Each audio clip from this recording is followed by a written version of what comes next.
काफ़ी सारे लोग बोलते हैं कि 2024 में जो 2024 का जो इलेक्शन होने वाला है उसमें प्राइम मिनिस्टर तो मोदी जी बनेंगे, लेकिन 2029 में जो दोबारा इलेक्शन होंगे उसमें प्राइम मिनिस्टर का कैंडिडेट कौन होगा बीजेपी की तरफ से, क्योंकि 2029 में भी मोस्ट प्रोबेबली सिचुएशन, अभी 2029 का इतना प्रेडिक्शन करना थोड़ा मुश्किल हो जाता है, लेकिन 2029 में अगर बीजेपी आती है तो बीजेपी का कैंडिडेट कौन होगा, इस तरह से लोग, काफ़ी सारे लोगों के दिमाग में क्वेश्चन आते हैं।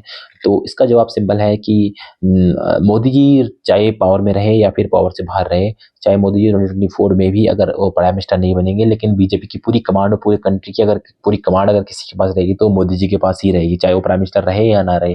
प्राइम मिनिस्टर अपने किसी आदमी को ही बना सकते हैं। तो 2029 में जब वो छोड़ के जाएंगे तो उस टाइम पे भी वो किसी ऐसे आदमी को अपनी सत्ता दे के जाएंगे जो उनका सबसे लॉयल रहेगा, जबकि वो बाहर भी रहेंगे तो इनडायरेक्टली मोदी जी ही कमांड करेंगे पूरी कंट्री को। तो 2029 में उनका सबसे जो लॉयल आदमी होगा, सिंपल तरीके से समझने की कोशिश करिए, जो उनका सबसे लॉयल आदमी होगा वही प्राइम मिनिस्टर बनने वाले हैं, उसी को मोदी जी प्राइम मिनिस्टर बनाएंगे।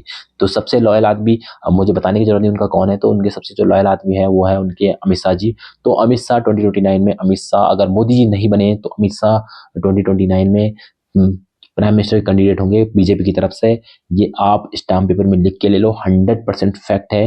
योगी आदित्यनाथ जी इतने भी लॉयल नहीं है। योगी आदित्यनाथ जी जो है, हो सकता है जो दोबारा इलेक्शन होगा 34 में, उस टाइम पे योगी आदित्यनाथ बन सकते हैं, लेकिन 2029 का फिक्स है कि अमित शाह को कोई रिप्लेस नहीं कर सकता 2029 में इलेक्शन में प्राइम मिनिस्टर के कैंडिडेट उठने से। हाँ, जो हो सकता है कांग्रेस पार्टी आ जाए, वो मैटर अलग है, लेकिन अगर बीजेपी सरकार में आती है तो प्राइम मिनिस्टर कैंडिडेट या मोदी जी रहेंगे या उनके सक्सेसर, उनके लॉयल कोई बंदा रहेगा।